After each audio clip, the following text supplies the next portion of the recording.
समणी जी, आपका बहुत बहुत स्वागत है आगे के सेशन के लिए। अभी आपको मैंने कोच बनाया हुआ है, तो आपका प्रेजेंटेशन भी आप बता सकते हैं। So respected Professor लोढ़ा साहब, भंडारी जी and all other delegates, आज का जो टॉपिक है वो हम प्रज्ञापना सूत्र के 5th चैप्टर पर डिस्कशन करेंगे। और ये चैप्टर स्पेशली इस बात पर आधारित है कि जीव और अजीव जितने भी पदार्थ सृष्टि के अंदर हैं उनमें क्या क्या डिफरेंसेस है, किस तरह के डिफरेंसेस है।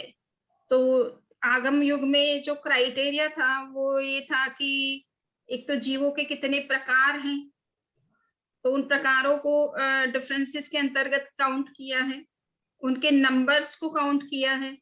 और मैटर का जहां तक प्रश्न है तो मैटर में ये देखा गया है कि उसमें वर्ण, गंध, रस और स्पर्श, ये 4 मैटर की स्पेशल क्वालिटीज होती हैं। तो इनको, ये जो फंडामेंटल मटेरियल क्वालिटीज है, इसमें कहाँ क्या अंतर होता है।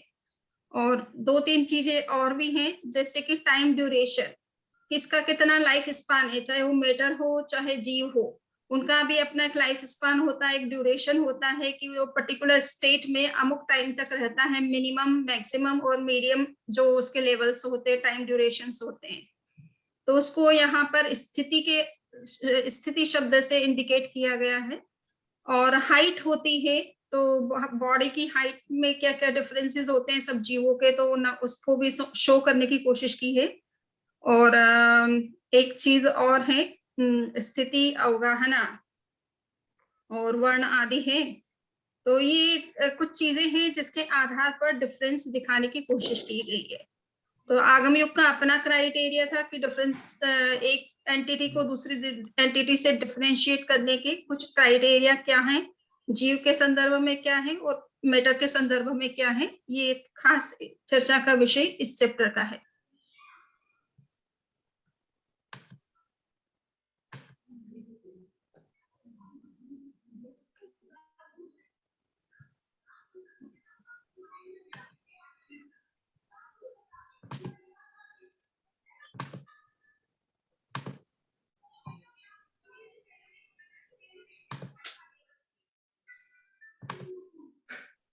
सॉरी,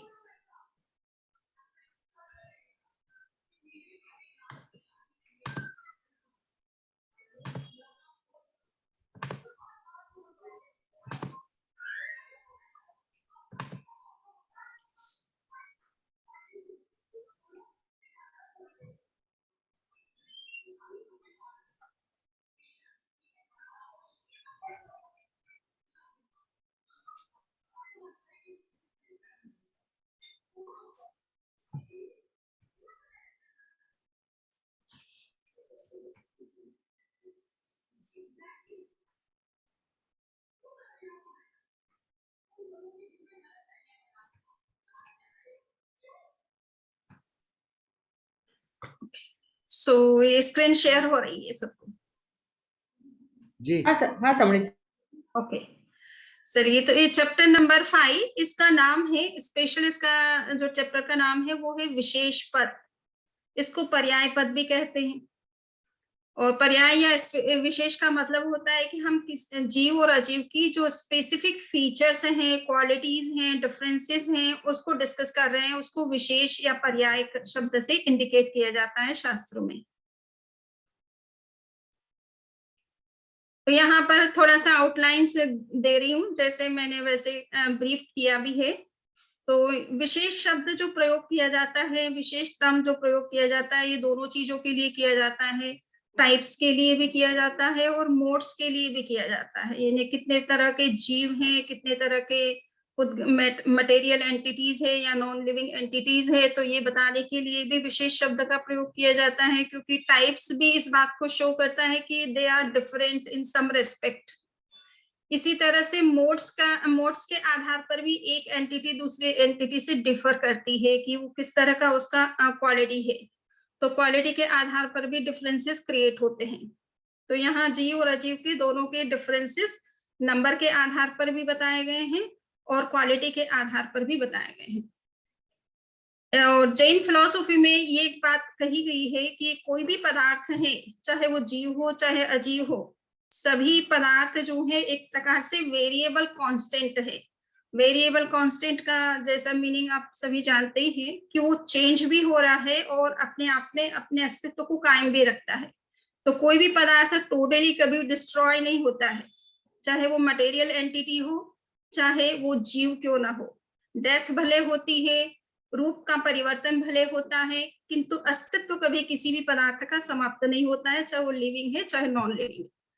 तो ये खास बात थी कि जितने भी पदार्थ हैं वो अपना अस्तित्व हमेशा बनाए रखते हैं, किंतु उनमें निरंतर परिवर्तन भी होता रहता है। उस परिवर्तन को साइंस की भाषा में म्यूटेशन कहा जाता है और जैन आगमों में उसे पर्याय शब्द से इंडिकेट किया गया है कि हर पदार्थ में निरंतर परिवर्तन होता रहता है। समय के साथ परिवर्तन होना सब में निश्चित है। आप बाहर से कोई दूसरा पदार्थ उसके साथ मिक्स होता है तो उससे एक परिवर्तन चेंजेस होते हैं, केमिकल रिएक्शंस होते हैं या किसी तरह के परिवर्तन होते हैं, वो एक डिफरेंट इशू है। किंतु पदार्थ स्वयं प्योर सेंस में भी निरंतर बदलता रहता है, प्रतिक्षण बदलता रहता है। तो यहाँ पर दोनों तरह के पदार्थ हमारे, इसलिए पदार्थ के जो परिवर्तन जितने भी हैं, मोड्स जितने भी हैं, वो दोनों तरह के हैं, जीव से संबंधित भी है और अजीव से संबंधित भी है। तो दोनों तरह के मोड्स की चर्चा इस अध्याय में की गई है। अब इस परिवर्तन को मेजर करने का एक तरीका है, तो एक जो मेजरिंग स्केल आगमों में अपनाया गया है स्पेशली, उसे 6 पॉइंट स्केल कहते हैं, मेजरिंग स्केल कहते हैं। तो उसको 6 पॉइंट यानी उसके लिए पर्टिकुलर टर्म तो है षट स्थान पतित का सिद्धांत जिसको कहते हैं, छठा नवड़िया, ऐसे आम जो भाषा में बोला जाता है, मारवाड़ी भाषा या गुजराती भाषा में छठा नवड़िया जैसे बोला जाता है, किंतु उसको हिंदी में कहेंगे तो षट स्थान पतित कहा जाता है, और इंग्लिश में उसे समझना चाहे तो 6 पॉइंट मेजरिंग स्केल कह सकते हैं उसको। तो ये परिवर्तन किस तरह का है, क्योंकि जैन दृष्टि से विश्व में जीवों की संख्या एक नहीं अनंत है। जिस तरह से वेदांत या हिंदू फिलॉसफी समझती है कि सारे विश्व में एक ही तत्व है, जीव तत्व, और उस जिसको वो ब्रह्म तत्व मानते हैं, और सारी सृष्टि उसी से उत्पन्न हुई है और उसी में विलीन होती है, उसी में सस्टेन होती है। तो ये कंसेप्ट जैनिज्म को मान्य नहीं है। इस संसार में एक जीव नहीं है, ईश्वर भी हो चाहे तो वो भी एक नहीं है। अनंत ईश्वर हैं जिनको हम सिद्ध परमात्मा कहते हैं, और सांसारिक जीवों की संख्या भी अनंत में है। तो अनंत को बताने के लिए मैथमेटिकल हमारे पास इस तरह का कोई डिजिट नहीं जिससे कि हम वो नंबर को पूरी तरह से एक्सप्रेस कर पाए। इसी तरह से पदार्थ में जो परिवर्तन हो रहे हैं, वो परिवर्तन भी एक प्रकार का परिवर्तन नहीं होता, अनेक प्रकार के परिवर्तन होते हैं, और वो परिवर्तन भी अनंत है। अनंत काल से पदार्थ का अस्तित्व बना हुआ है, तो अनंत अतीत में भी उसमें परिवर्तन होते रहे हैं, वर्तमान में भी हो रहे हैं, और अनंत फ्यूचर में जब तक उसका अस्तित्व है तब तक उसमें वो परिवर्तन जारी रहेंगे। तो उसका अस्तित्व चूंकि अनादि अनंत है, इसलिए परिवर्तन की कोई लिमिट नहीं है, पदार्थ समय के साथ बदलता रहता है। तो अब ये देखना है कि ये परिवर्तन को मेजर करने का क्या तरीका है। तो आगमों में इसको छठान मणिया या षट स्थान पतित के नाम से जाना जाता है, और इसमें ये कहा गया है चूंकि जीवों का और अजीवों की संख्या अनंत अनंत में है, तो उसे बताने के लिए तो हमारे पास और कोई तरीका नहीं हो सकता है।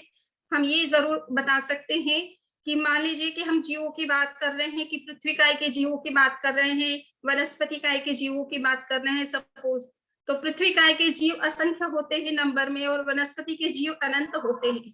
तो अब असंख्य और अनंत में आपस में कितना डिफरेंस है, इसे बताने के लिए षटस्थान पति सिद्धांत है। इसी तरह से मैटर के बारे में है कि परमाणुओं की संख्या भी अनंत है, और उससे बनने वाले जो एग्रीगेट्स हैं, कंपाउंड्स हैं या मॉलिक्यूल्स हैं, उनकी संख्या भी अनंत में है। अब उस अनंत अनंत में कितना फर्क है, ये बताने के लिए ये स्केल काम में लिया जाता है। तो यहाँ पर देखिए कि numerable times less, innumerable times less, infinite times less, numerable times okay yes, हाँ, षटस्थान पतित, यस, इधर ये डबल हो गया है इसमें, ये दो तीन डबल हो गए हैं, इन्यूमरेबल हाँ, टाइम्स और इन्फिनिट टाइम्स। ओके। तो हाँ, ये थोड़ा सा मैं उसको करेक्ट कर लूंगी। यहाँ पे इतना सा देखना है कि हम दो चीजों के बीच में कंपैरिजन कर रहे हैं, तो एक चीज अगर ये मान ले कि वो संख्यात गुना कम है, तो दूसरी चीज जो है उससे संख्यात गुना ज्यादा है, ये अपने आप ही उससे निकल करके आता है। तो ये एक चीज और दूसरी चीज में जब हम कंपैरिजन करते हैं नंबर का, तो एक अगर उससे संख्यात गुना कम है तो दूसरी संख्यात गुना ज्यादा हो गई। इसी तरह से एक असंख्यात गुना कम है तो दूसरी असंख्यात गुना ज्यादा हो गई। इसी तरह से तीसरी जो है असंख्यात गुना अनंत गुना ज्यादा है तो दूसरी अनंत गुना कम है तो अनंत गुना ज्यादा हो गई। तो दो तरह से काम लिया गया है, एक तो भाग के रूप में भी और एक गुणा के रूप में भी। जब संख्या को कम बताना है तो भाग की भाषा में बोला जाता है, और जब संख्या को मल्टीप्लाई करना है तो वहां गुणा की भाषा में बोला जाता है। तो यहाँ पर दोनों तरह से स्केल को अपने को देखना है कि वो डिवाइड के सेंस में भी और मल्टीप्लिकेशन के सेंस में भी ये स्केल काम में लिया जाता है। अब वो थोड़ा सा अपन एग्जाम्पल से देखेंगे तो ज्यादा स्पष्ट हो जाएगा। तो ये छठानवणिया के नाम से जाना जाता है। बोलने में इसको ऐसे बोला जाता है कि असंख्यात भागहीन, असंख्यात भागहीन, अनंत भागहीन। इसी तरह से कोई सी चीज को दूसरी चीज को बताना है तो संख्यात भाग अधिक, असंख्यात भाग अधिक और अनंत भाग अधिक। तो उसमें वो भाग डिवाइडेशन का ही रूल अप्लाई करना है। किसी चीज का संख्या बहुत ही ज्यादा होती है तो वहां पर गुणा का स्केल काम में लिया जाता है, तो वहां कहा जाता है संख्यात गुना कम, असंख्यात गुना कम और अनंत गुना कम। दूसरी चीज जो है संख्यात गुना अधिक, असंख्यात गुना अधिक और अनंत गुना अधिक। सो गुण, ये दोनों तरह से स्केल को यूज किया जाता है। यहाँ जस्ट कल्पना से बताया गया है कि इस बात को समझने के लिए शतस्थान के सिद्धांत को समझ एक काल्पनिक नंबर लिया गया है। सो 10,000 की अपेक्षा से 9,900 ये अनंत भागहीन हो गया है। 10,000 की अपेक्षा से 9,800 जो है असंख्यात भागहीन हो गया है। यानी असंख्यात और अनंत भागहीन का रेशियो क्या होगा उसको एक इस स्केल से समझाने की कोशिश की है। 10,000 की कंपैरिजन में 9,000 जो है वो संख्यात भागहीन है। 10,000 की कंपैरिजन में 1,000 जो है वो संख्यात गुणहीन है, और 10,000 की कंपैरिजन में 200 जो है असंख्यात गुणहीन है, और 10,000 की कंपैरिजन में 100 जो है अनंत गुणहीन है। सो ये मैंने वैसे वो नंबर सही बताया है वहां पर जो मैंने बताया है। तो ये अनंत भागहीन, असंख्यात भागहीन, संख्यात भागहीन, संख्यात गुणहीन, असंख्यात गुणहीन और अनंत गुणहीन, वो वहां पर भी दोनों स्केल काम में लेना है। पहले भाग वाला स्केल और फिर गणित मल्टीप्लिकेशन वाला स्केल। तो दोनों में आप देखेंगे कि ये हम संख्यात गुणाहीन बता रहे हैं या संख्यात भागहीन बता रहे हैं, तो वो करेक्ट है अपने आप में। इसी तरह से अगर हम किसी चीज का अधिकता दिखा रहे हैं डिवाइड करके, डिवाइडेशन के लैंग्वेज में या मल्टीप्लिकेशन की लैंग्वेज में, तो ये इसी तरह से 9,900 की अपेक्षा 10,000 जो है अनंत भाग अधिक हो गया है। 9,800 की कंपैरिजन में 10,000 जो है असंख्यात भाग अधिक हो गया है, और 9,000 की कंपैरिजन में 10,000 संख्यात भाग अधिक है। 1,000 की कंपैरिजन में 10,000 संख्यात गुण अधिक है। 200 की कंपैरिजन में 10,000 असंख्यात गुण अधिक है, और 100 की कंपैरिजन में 10,000 जो है अनंत गुण अधिक है। तो ये स्केल कल्पना से समझाने की पर्पज से बनाया है। तो कोई पण બે જીવોના પર્યાયોમાં આ તટસ્થાનની અપેક્ષાએ જ न्यूनाधिकता હોય છે। यानी किसी भी जीव की पर्याय के आप जब कंपैरिजन करेंगे कि उस एक जीव और दूसरे जीव में कितना अंतर है कुछ क्वालिटीज को लेकर के, तो उसमें ये 6 स्केल्स काम में लेनी पड़ेगी। सब जीवों को संदर्भ में बात होगी। तो अब ये है हमारे हैं कि जीवों का जो अंतर दिखाया गया है वो किन आधारों पर दिखाया गया है, किन दृष्टियों से दिखाया गया है। तो जीवों में एक तो है कि द्रव्य दृष्टि से विचार किया गया है, यूनिट यानी प्रदेश की दृष्टि से, फिजिकल हाइट की दृष्टि से, लाइफ स्पान की दृष्टि से, और उनके बॉडी कलर्स आदि की दृष्टि से, और उनमें कॉन्शियसनेस का किस तरह से विकास है, इसको समझाने के लिए तो ये 6 पॉइंट के आधार पर जीवों में अंतर दिखाने की कोशिश की गई है। मैटर का जहां तक प्रश्न है तो उसमें भी सब्सटेंस, यूनिट, अवगाहना यानी हाइट, और ड्यूरेशन यानी टाइम का ड्यूरेशन यानी कौन परमाणु जो है परमाणु की स्टेट में कितने टाइम तक रह सकता है, या कोई भी स्कंध है मॉलिक्यूल है तो वो अपनी उस मॉलिक्यूल स्टेट में कितने समय तक रह सकता है, उसको ड्यूरेशन से शो किया है। और प्रॉपर्टीज जो है उनके अंदर किस तरह की है, कलर, स्मेल एक्सेट्रा, तो उसका डिफरेंसेस कितना है एक परमाणु दूसरे परमाणु में, क्वालिटी में क्या अंतर है, इसे शो करने के लिए लास्ट जो 5th पॉइंट है। तो इसमें आप ये देख रहे हैं कि कॉन्शियसनेस को यहाँ पर डिस्कस नहीं किया है मैटर के कॉन्टेक्स्ट में, क्योंकि मैटर के अंदर कॉन्शियसनेस नहीं होती है। तो ये जो प्रोफेसर क्या नाम है साइंटिस्ट प्रोफेसर नेपे जो कॉन्शियसनेस की बात कर रहे थे, तो consciousness is only the property of the living entities, ये कोई मैटर में नहीं पाई जाती है। हाँ, मैटर भी जो है नेचुरल कुछ लॉज से गवर्न होता है, उसके अंदर भी अपने कुछ इनेट लॉज है, उसी को चाइनीज फिलोसफी में, जापानीज फिलोसफी में ली के नाम से डिस्कस किया जाता है या री के नाम से डिस्कस किया जाता है, किंतु वो एक प्रकार से नेचुरल लॉज है जिससे कि मटेरियल एंटिटीज भी गवर्न होती है। बट उसको कॉन्शियसनेस कोई अगर कहता है तो एक अलग बात है, अदरवाइज रियल में कॉन्शियसनेस जो है वो जीव का ही अपना गुण है, स्पेशल गुण है। यहाँ पर हम ये इतना हमने बैकग्राउंड में जो चीज है वो समझ ली, अब हम उसको अप्लाई करके देख रहे हैं यहाँ पर कि चॉइस दंडक होते हैं, यानी जीवों के चॉइस तरह से कैटेगराइज किया गया है आगमों में।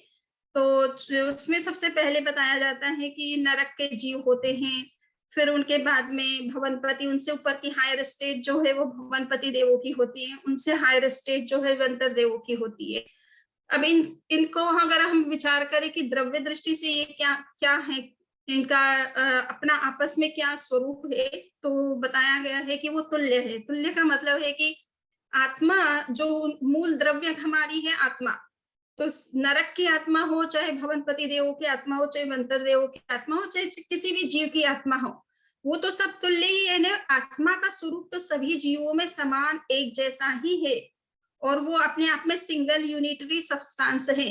जैसे बुद्धिज्म में ये माना जाता है कि self is also a compound of 5 elements, तो जैनिज्म में ऐसा नहीं है कि आत्मा कोई अनेक तत्वों के योग से मिलकर के बनी हुई है, वो अपने आप में एक इंडिपेंडेंट रियलिटी है और वो सिंगल यूनिटरी सब्सटेंस है इन इटसेल्फ।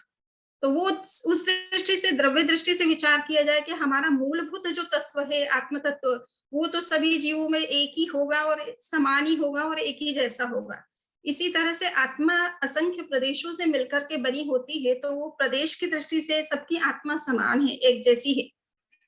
अवगाहना का जहां तक प्रश्न है, तो नरक के भवनपति, मंतर, ज्योतिष, वैमानिक, 5 प्रकार के स्थावर, 3 प्रकार के विकलेंद्रिय यानी 2 इंद्रिय, 3 इंद्रिय, 4 इंद्रिय वाले प्राणी, और तिर्यंच, पंचेंद्रिय और मनुष्य, ये जितने भी ये 24 प्रकार के दंडक माने गए हैं, यानी 24 तरह के जीव माने गए हैं। तो इन सब में बताया गया है कि अवगाहना की दृष्टि से ये तुल्य भी हो सकते हैं, और इनमें 4 तरह का अंतर भी हो सकता है, जिसके चोटानवड़िया कहा गया। अभी अपन ने 6 स्थान पतित बताया है, इसमें 4 स्थान पतित का अंतर बता रहे हैं। तो तुल्य कहने का मतलब है कि किसी भी जीव की जो अवगाहना, उत्कृष्ट अवगाहना होती है, वो 500 धनुष्य और कभी कभी मैक्सिमम 600 धनुष्य की मानी जाती है। तो जितनी भी नरक के प्राणी हो, चाहे कोई भी हो, जीव हो, उनका मैक्सिमम जो हाइट है वो जितनी होनी चाहिए, जितनी है वो तो फिक्स है, मिनिमम हाइट भी फिक्स है, किंतु बीच की जो हाइट्स होती है उसमें 4 चीजों स्थान को 4 दृष्टियों से अंतर हो सकता है, इसलिए उसको चोट्ठानवणिया कहा गया है। तो वो 4 स्थान जो है वो अपन 6 स्थान के अंदर अनंत गुना जो अंतर है उसको न लेकर के संख्यात, असंख्यात, भागहीन और गुणहीन, और इसी तरह से अधिक, के स्केल को काम में लेकर के ये अंतर दिखाया जाता है। स्थिति की जहां तक प्रश्न है कि उनका लाइफ स्पान कितना हो सकता है, तो लाइफ स्पान जो है मैक्सिमम जितना देवताओं का, नरक के प्राणियों का ये माना गया है कि 33 सागरों का मैक्सिमम उनका होता है, मिनिमम अंतर मुहूर्त का होता है। तो उस दृष्टि से वो सब समान ही है, किंतु बीच में किसकी आयु कितनी है, कम भी हो सकती है, अधिक भी हो सकती है, तो वो 4 स्थान से उनमें अंतर पाया जाता है। वर्णांदी के संदर्भ में कहा गया कि उनकी बॉडी के कलर्स किस तरह के हैं, तो उसमें कहा गया कि 6 स्थान से इसमें अंतर देखा जा सकता है। एक जीव की तुलना में दूसरे जीव का कलर मान लीजिए है, किसी का अगर ब्लैक कलर है या रेड कलर है या व्हाइट कलर है, तो उसमें डिग्री का बहुत अंतर हो सकता है। किसी का 1 डिग्री है तो किसी का 2 हो सकता है, किसी का 10 हो सकता है, किसी का अनंत हो सकता है। तो ये 6 स्केल इसके ऊपर लागू होते हैं। तो कलर आदि की डिफरेंसेस को शो करने के लिए 6 स्केल काम में लिए जाते हैं।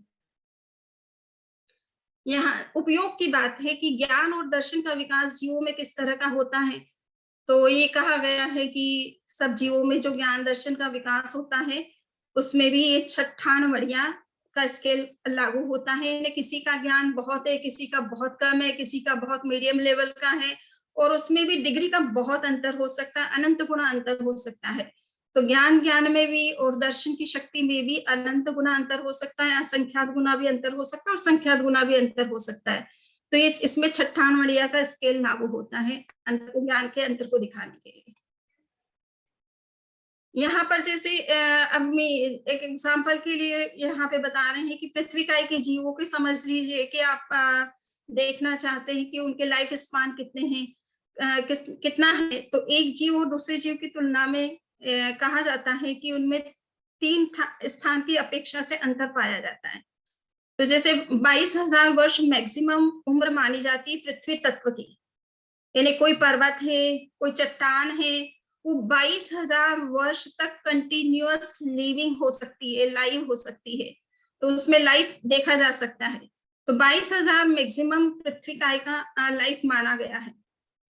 तो इसमें किसी पृथ्वी का तत्व का मान लीजिए कि 22,000 वर्ष की उम्र है, और उसके कंपैरिजन में दूसरी पृथ्वी काय के जीव की भी 22,000 वर्ष की उम्र तो है, किंतु एक समय कम है उसमें। तो इस दृष्टि से अगर देखा जाए तो उसमें उन दोनों में कंपैरिजन की जाए तो असंख्यात तमो भागहीन, उनमें असंख्यात भागहीन अंतर होता है। इसी तरह से 22,000 वर्ष की किसी की उम्र है और किसी की एक मुहूर्त कम 22,000 वर्ष की उम्र है, तो उसमें संख्यात भागहीनता का मतलब कमी कंपैरिजन में वो कम है। 22,000 वर्ष का कोई पत्थर या चट्टान या पर्वत है, कुछ भी है, तो और किसी और पर्वत की जो या चट्टान की या पत्थर की उम्र 1,000 वर्ष की है, तो वो आपस में संख्यात गुना अंतर उनमें पाया जा रहा है लाइफ स्पान की दृष्टि से। इसी तरह से एक समय कम 22,000 वर्ष की उम्र का कोई अगर पत्थर है और किसी की उम्र 22,000 वर्ष की है, तो उसमें संख्यात भाग अधिक जो है ये दूसरे का लाइफ स्पान हो गया। एक मुहूर्त कम 22,000 वर्ष की उम्र का कोई पत्थर या चट्टान है, तो उसकी कंपैरिजन में 22,000 वर्ष वाला जो पत्थर है वो संख्यात भाग अधिक हो गया है, और 1,000 वर्ष वाला कोई पत्थर है तो उसका 22,000 वर्ष की वाला पत्थर जो है संख्यात गुना अधिक हो गया है। तो ये 3 तरह से स्केल इस पर लागू हो रहा है। 6 स्केल लागू, अनंत वाला लागू नहीं होता है, क्योंकि कोई भी पदार्थ अपनी किसी भी स्टेट में होता है वो असंख्यात काल से ज्यादा उस स्टेट में नहीं रह सकता है, उसके बाद वो चेंज हो जाता है। तो ये आगमों का एक फिक्स सिद्धांत है कि कोई भी पदार्थ एक ही स्टेट में असंख्यात काल से ज्यादा नहीं रहता है, इसलिए अनंत वाला स्केल इन पर लागू नहीं होता है।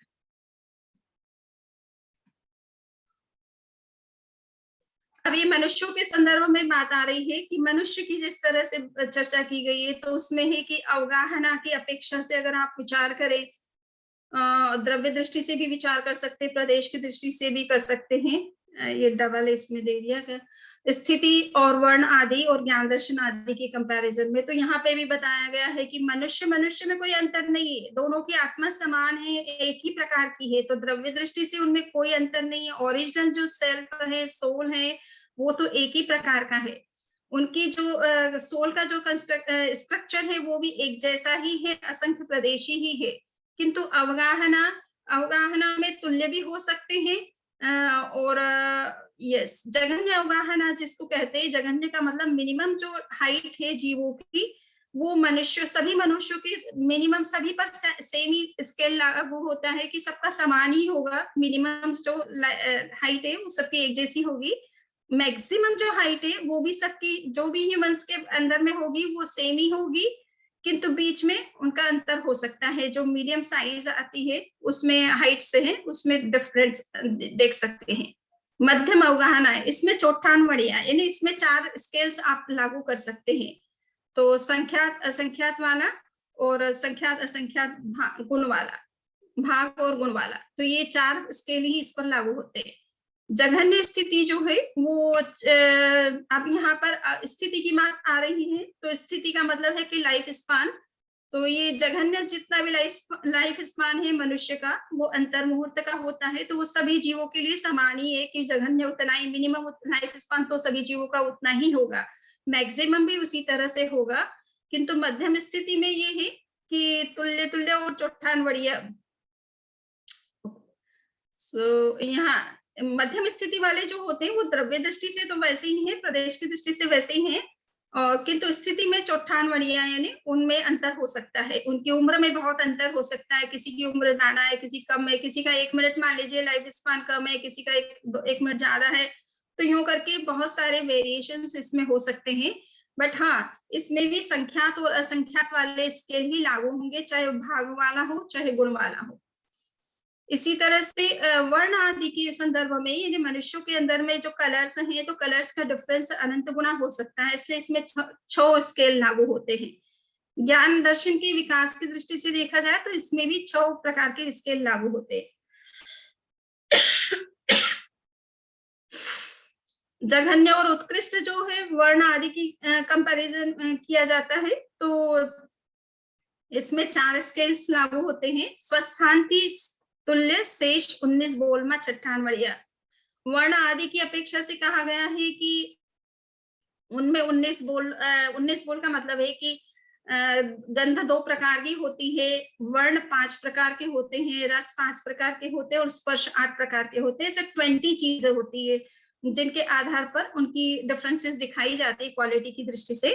तो उसमें 19 बोलों में उनके छठान बढ़िया लागू होता है। बाकी स्वस्थान की अपेक्षा से, यानी उनका अपना जो कलर है पर्टिकुलर, वो तो वैसा वो तुल्य होता है, किंतु बाकी सब चीजें में इतना डिफरेंसेस हो सकता है। इसी तरह से उपयोग, यानी ज्ञान दर्शन के विकास में, चेतना के विकास में उनके जो है अनंत गुना भी अंतर हो सकता है। तो ये 6 स्केल्स इसमें लागू होते हैं। इसी तरह से मध्यम वर्ण आदि के संदर्भ में 4 स्थान और 6 स्थान दोनों की दृष्टि से देखना है कि अवगाहना में 4 स्थान वाले हो सकते हैं, स्थिति में 4 स्थान हो सकते हैं, किंतु उनके वर्ण आदि में 6 स्थान का अंतर हो सकता है। जघन्य मति शुद्ध ज्ञान कहा गया है कि मिनिमम जो किसी भी जीव के अंदर जो चेतना का मिनिमम विकास होता है, डेवलपमेंट होता है, तो उसमें वो समान ही होंगे जो मिनिमम है उसमें, तो किंतु उनके बाकी चीजों में थोड़ा बहुत जो अंतर पड़ता है, स्वस्थान की अपेक्षा से वो समान होते हैं, बाकी विकास की दृष्टि से उनमें भी 6 स्केल से आप उसके डिफरेंसेस को मेजर कर सकते हैं। उत्कृष्ट में और मध्यम में और जघन्य उत्कृष्ट, तो यहाँ पर ये पर्टिकुलर अवधि ज्ञान, मनोप्रयोग ज्ञान, केवल ज्ञान आदि में भी कितना अंतर हो सकता है या नहीं हो सकता है, इसको समझाने का कोशिश किया गया है। तो अवधि ज्ञान और मनोप्रयोग ज्ञान में भी अंतर हो सकता है, उसमें भी छठान वणिया का जो है स्केल लागू होता है, किंतु केवल ज्ञान तो सबका एक ही जैसा होता है। जो भी जीव केवल ज्ञान प्राप्त करते हैं उसमें उनका कोई अंतर नहीं होता है। तो ये आपको मैंने मोटा मोटी जस्ट बताया है कि किस तरह से जीवों के डिफरेंसेस को शो किया गया है इसके आधार पर। अब अजीव के संदर्भ में, तो चूंकि अजीव में धर्मास्तिकाय, अधर्मास्तिकाय और आकाश और मैटर, ये 4 चीजें हैं और काल तत्व भी अपने आप में है। तो धर्मास्तिकाय, अधर्मास्तिकाय, आकाश और काल ये सब अरूपी द्रव्य है। अरूपी का मतलब है नॉन मटेरियल है, नॉन फिजिकल है, नॉन विजिबल है। तो इनको मेजर आप नहीं कर सकते हो कि इनमें क्या अंतर है क्या नहीं है। और इनके स्वरूप में वस्तुतः देखा जाए तो कोई अंतर होता ही नहीं है। पहली बात, ये अपने आप में यूनिटरी सब्सटेंस है, चाहे मीडियम ऑफ मोशन हो, मीडियम ऑफ रेस्ट हो, स्पेस हो, ये तो सिंगल यूनिटरी सब्सटेंसेस है और इनके स्वरूप में ऐसा कोई अंतर नहीं होता है। यद्यपि परिवर्तन इनका भी निरंतर होता रहता है, म्यूटेशन होता रहता है, but it doesn't mean that वो कुछ भी चीजें उनकी क्वालिटी में कोई डिफरेंसेस नहीं दिखेंगे आपको। हर समय वही क्वालिटी, उतनी ही क्वालिटी उसमें रहेगी। टाइम का जहां तक प्रश्न है तो टाइम को एक तरह से मेटाफोरिकल सेंस में माना जाता है। एक्चुअल में टाइम डजंट एग्जिस्ट, पर हाँ, पदार्थ में जो परिवर्तन हो रहा है प्रतिक्षण, उसको टाइम अगर हम मानते हैं तो वो टाइम एग्जिस्ट करता है, हर समय करता है वो, और हर द्रव्य पर वो लागू होता है। तो यहाँ पर हम जस्ट यहाँ देख रहे हैं कि हमें अगर मेजर करना है डिफरेंसेस को, तो वो मैटर में ही आप केवल डिफरेंस को मेजर कर सकते हो या देख सकते हो। तो द्रव्य दृष्टि से परमाणुओं में, स्कंधों में क्या अंतर होता है, क्षेत्र की दृष्टि से क्या अंतर होता है, काल की दृष्टि से क्या होता है, उनकी क्वालिटीज की दृष्टि से उनमें क्या डिफरेंसेस होते हैं, इसको प्रज्ञापना सूत्र में इस तरह से चार्ट से शो किया है। मूल में तो टेक्स्ट में किया गया, चार्ट तो बनाने वाले, ट्रांसलेट करने वाले बनाते हैं, बट वो फैक्ट्स फिगर तो सारे आगम के अंदर जो है उसी को डाला गया है। तो अब यहाँ पर देखिए कि सबसे छोटा मटेरियल एंटिटी परमाणु मानी गई है। उसके बाद में दो परमाणु मिलकर के द्विप्रदेशीय स्कंध बनता है, 3 परमाणु मिलने से 3 प्रदेशीय स्कंध बनता है, 10 मिलने से 10 प्रदेशीय, असंख्यात मिलने से संख्यात प्रदेशीय, और संख्यात मिलने से असंख्यात प्रदेशीय, और अनंत परमाणु के मिलने से अनंत प्रदेशीय स्कंध बनते हैं। जीव जितने भी मैटर का उपयोग कर रहा है, चाहे श्वास के रूप में ले रहा है, चाहे बॉडी के रूप में है, चाहे कर्म के रूप में ग्रहण कर रहा है, एनर्जी के रूप में ग्रहण कर रहा है, फूड के रूप में ग्रहण करना है, कोई भी चीजें जीव जिनका उपयोग करता है वो हमेशा अनंत प्रदेशी स्कंध ही होते हैं। परमाणु या असंख्यात प्रदेशी स्कंध कभी नहीं होते। तो ये एक फिक्स सिद्धांत है जैन आगमों का कि जीव जिन पुद्गलों का उपयोग करता है वो हमेशा अनंत प्रदेशीय स्कंध ही होते हैं। तो ये अब हम देखेंगे परमाणु जहां तक है, तो परमाणु की जहां बात की जा रही है कि परमाणु हमेशा द्रव्य दृष्टि से एक सिंगल यूनिटरी सब्सटेंस है अपने आप में, और हर परमाणु की पोजीशन वही है। सभी परमाणु अपने आप में सिंगल यूनिटरी सब्सटेंस है, तो उनका एक परमाणु और दूसरे परमाणु का आप द्रव्य दृष्टि से अगर कंपैरिजन करेंगे तो उनमें कोई डिफरेंस आपको दिखाई नहीं देगा। इसी तरह से परमाणु अपने आप में एक सिंगल यूनिट है, तो सभी परमाणु इसी तरह से एक सिंगल यूनिट ही है, तो इसलिए उनमें कोई आपको अंतर देखने को नहीं मिलेगा। अवगाहना की दृष्टि से जहां तक प्रश्न है, तो अवगाहना का मतलब होता है कि वो स्पेस में कितना स्पेस लेते हैं। अगर परमाणु एक स्पेस में जब रहता है तो कितना स्पेस लेता है, तो सभी परमाणुओं की एक ही पोजीशन है कि वो एक स्पेस पॉइंट से ज्यादा ले ही नहीं सकता है, उसका उतना डायमेंशन है ही नहीं कि वो आगे के दूसरे किसी स्पेस पॉइंट पर जा सके। तो उसका अपना जो फिजिकल स्ट्रक्चर है वो एक स्पेस पॉइंट के बराबर ही होता है, उससे ज्यादा वो एक्सटेंड कर ही नहीं सकता है। सो ये अवगाहना की दृष्टि से सभी परमाणुओं की एक ही पोजीशन है कि उनका अवगाहना एक ही प्रकार की होती है, यानी वन स्पेस पॉइंट के अंदर ही सभी परमाणु रहते हैं। दूसरा है कि स्थिति की अपेक्षा उनमें चौथानवड़िया का अंतर होता है। स्थिति का मतलब है कि परमाणु की स्टेट में एक समय भी रह सकता है, संख्यात समय एक से लेकर के संख्यात जितना भी नंबर काउंट होता है उसको संख्यात काल कहते हैं उसको।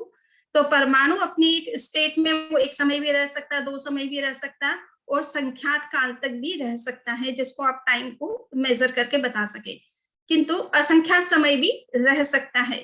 तो इसलिए इसमें चौथानवणिया यानी 4 स्केल्स लागू होते हैं।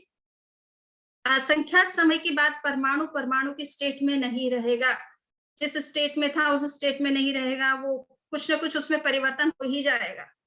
सो ये परिवर्तन को बताने के लिए इसका स्थिति बताया गया है कि ये एक परमाणु की स्टेट में असंख्यात काल से ज्यादा नहीं रहता, इसलिए अनंत वाला स्केल इस पर लागू नहीं होता है। और 15 बोल में छठानवणिया होता है, 16 बोल में, यस। सो माना जाता है कि परमाणु के अंदर में 2 तरह के स्पर्श होते हैं, एक तरह का कलर होता है, एक तरह की स्मेल होती है, और एक ही प्रकार का टेस्ट होता है।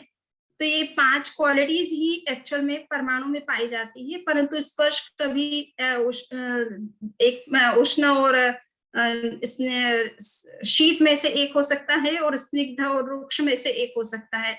तो यूं उसमें वेरिएशन उसमें हो सकते हैं, तो इसलिए यहाँ पर उसमें छठान वड़िया इसलिए बताया है कि एक परमाणु के अंदर सपोज ब्लैक कलर भी है, तो वो ब्लैक कलर 1 डिग्री का भी हो सकता है, 2 डिग्री का भी हो सकता है और अनंत डिग्री का भी डिफरेंस उनमें हो सकता है। तो कलर की दृष्टि से उनमें अनंत गुना फर्क हो सकता है, कलर की दृष्टि से भी अनंत गुना उनमें एक दूसरे की कंपैरिजन में अंतर हो सकता है। तो ये छठानवलिया वाला कलर की कंपैरिजन में ये सारे छठानवलिया का जो स्केल है वो कलर के या प्रॉपर्टीज के संदर्भ में पूरी तरह से लागू होता है। द्विप्रदेशी स्कंद है, तो चूंकि वो 2 परमाणुओं से मिलकर बना हुआ है, तो हर द्विप्रदेशी स्कंद की वही स्टेट होगी कि वो 2 परमाणु से मिलकर बना है, तो उसमें 2 ही तो प्रदेश होंगे, तो प्रदेश की अपेक्षा से भी वो समान ही होंगे। इसी तरह से 3 प्रदेशी, इसी तरह से 10 प्रदेशी, इसी तरह से संख्यात प्रदेशी का जहां तक प्रश्न है, तो संख्यात प्रदेशी कहने के लिए 10 परमाणु मिले तो भी संख्यात प्रदेशी है, 100 परमाणु मिलकर के कोई मॉलिक्यूल बना है तो वो भी संख्यात प्रदेशी के अंतर्गत आ गया है। 1000 परमाणु मिलकर के अगर कोई स्कंद बना है तो वो भी संख्यात प्रदेशी के अंतर्गत आ गया है। तो यूं देखा जाए तो उसे द्रव्य दृष्टि से तो आप भले कह दे कि वो संख्या तुल्य है, किंतु प्रदेश के कंपैरिजन में अगर आप देखेंगे तो एक मॉलिक्यूल और दूसरे मॉलिक्यूल में छठानवड़िया का जो है डिफरेंस हो सकता है। कोई मॉलिक्यूल अनंत प्रदेशी भी हो सकता है। छठानवड़िया इसमें लागू किया है, नहीं सॉरी दुट्ठानवड़िया कहा है, इसको छठानवड़िया नहीं कहना है, क्योंकि ये संख्यात प्रदेशी स्कंद की बात हो रही है, ये ना संख्यात प्रदेशी है ना अनंत प्रदेशी है, तो इसमें इसलिए 2 स्केल ही लागू होते हैं। असंख्यात प्रदेशी में 4 स्केल लागू होते हैं और अनंत प्रदेशी में 6 स्केल लागू होते हैं। तो अवगाहना की दृष्टि से भी देखा गया है कि परमाणु जो है वो उनकी अवगाहना यानी स्पेस लेने का मैंने वो बता ही दिया है, किंतु 2 प्रदेशी स्कंद जो है वो एक प्रदेश न्यूनाधिक हो सकता है, अर्थात 2 प्रदेशी स्कंद एक आपको एक्सटेंड करे तो 2 स्पेस पॉइंट लेगा, उससे ज्यादा वो नहीं ले सकता है, क्योंकि उसमें 2 ही एटम्स है, उससे ज्यादा नहीं है। इसी तरह से 3 प्रदेशी स्कंद की बात है तो वो एक प्रदेश के अंदर भी रह सकता है, 2 के अंदर भी रह सकता है और 3 स्पेस पॉइंट्स के अंदर भी रह सकता है। 10 वाला है वो इसी तरह से 10 में भी रह सकता है और 1 में भी रह सकता है। संख्यात प्रदेशी है तो वो 1 में भी रह सकता है और जितने उसके प्रदेश है पर एटम है उतने स्पेस पॉइंट्स ले सकता है। असंख्यात प्रदेशी की भी वही बात है। और अनंत प्रदेशी की जहां तक बात थी, वो अनंत प्रदेश स्पेस पॉइंट नहीं ले सकता है। क्यों नहीं ले सकता है? क्योंकि स्पेस को जैन दृष्टि से असंख्यात प्रदेशी ही माना गया है। कॉस्मिक स्पेस स्पेशली, पूरा टोटल स्पेस तो अनंत प्रदेशी है, किंतु जो कॉस्मिक स्पेस है वो असंख्य प्रदेशी होने से कितना भी मैटर आपके स्पेस के अंदर हो जाए, वो असंख्य प्रदेशों के अंदर ही एकोमोडेट होगा, उससे बाहर वो एक्सटेंड नहीं कर सकता, क्योंकि बाद में पदार्थ लोक से बाहर नहीं जा सकता है। लोक के बाहर तो अनंत स्पेस है, किंतु उसमें पदार्थ जा नहीं सकता है। तो उसे इसी असंख्य प्रदेशात्मक जो लोक है, कॉस्मिक स्पेस है, उसी के अंदर एकोमोडेट होना है। तो यद्यपि मैटर जो है अनंत गुना ज्यादा है जीवों के कंपैरिजन में, परंतु वो सारा का सारा मैटर इसी लोक के अंदर है, इससे बाहर नहीं है। तो ये इसमें आपने चौठान, कहीं दुठान वड़िया है, कहीं चौठान है, कहीं छठान वड़िया है, यानी कहीं आप 6 स्केल लागू कर सकते हैं, 6 स्केल लागू कर सकते हैं, कहीं 4 ही कर सकते हो, कहीं 2 ही कर सकते हैं। क्षेत्र की अपेक्षा से अब यहाँ पे बता रहा है कि यानी स्पेस पॉइंट तो हमने वैसे यहाँ अवगाहना में ये बात चर्चा कर ली है, ज्यादा मुझे यहाँ नहीं लग रहा है कि कुछ बताना चाहिए। तो ये द्रव्य की दृष्टि से तुल्य एक प्रदेशावगाढ़। अच्छा, एक तो यहाँ पे ये बताया गया है कि अब क्षेत्र की अपेक्षा से एक डिफरेंस ये बताने की कोशिश की जा रही है कि कोई भी पुद्गल होते हैं, तो चाहे वो 10 प्रदेशी हो, 100 प्रदेशी हो, अनंत प्रदेशी हो, असंख्य प्रदेशी हो, वो एक स्पेस पॉइंट के अंदर भी रह सकते हैं और उनकी डिपेंड करता है उनका नंबर ऑफ एटम्स पर, उतनी स्पेस पॉइंट पर भी वो रह सकता है। तो परंतु कुछ आप देखेंगे कि एक ही आकाश स्पेस पॉइंट के अंदर अनंत परमाणु भी है, अनंत द्विप्रदेशी स्कंद भी है, अनंत तीन प्रदेशी स्कंद भी है, असंख्यात प्रदेशी स्कंद भी है, असंख्यात प्रदेशी स्कंद भी और अनंत प्रदेशी स्कंद भी है। तो जब हम स्पेस की कंपैरिजन में देखेंगे तो सभी का समान हो गया ना, एक ही स्पेस पॉइंट के अंदर परमाणु भी उतना ही जगह ले रहा है और अनंत प्रदेशी स्कंद भी उतनी ही जगह में वहां एकोमोडेट हो रहा है। तो इसको यहाँ प्रदेशावगाढ़ की दृष्टि से समझाने की कोशिश की है कि एक ही स्पेस पॉइंट के अंदर अनंत प्रदेशी असंख्य प्रदेशी परमाणु पुद्गल भी वहां रह सकता है और उसका स्थान भी उतना ही होगा जितना एक परमाणु का स्थान है। तो कहने का मतलब है कि मैटर अपने आप को इतना कॉन्ट्रैक्ट कर सकता है कि वो अनंत और असंख्य प्रदेशी होते हुए भी एक स्पेस पॉइंट के अंदर भी ठहर सकता है। और अब काल की दृष्टि से बताया जा रहा है कि इसी तरह से परमाणु हो चाहे अनंत प्रदेशी असंख्य प्रदेशी स्कंद हो, इनकी जो काल की स्थिति है वो भी ये है कि वो द्रव्य दृष्टि से भले तुल्य हो, प्रदेश की दृष्टि से भले तुल्य हो, किंतु अवगाहना की दृष्टि से इनमें चौथा 4 स्केल का डिफरेंसेस हो सकता है।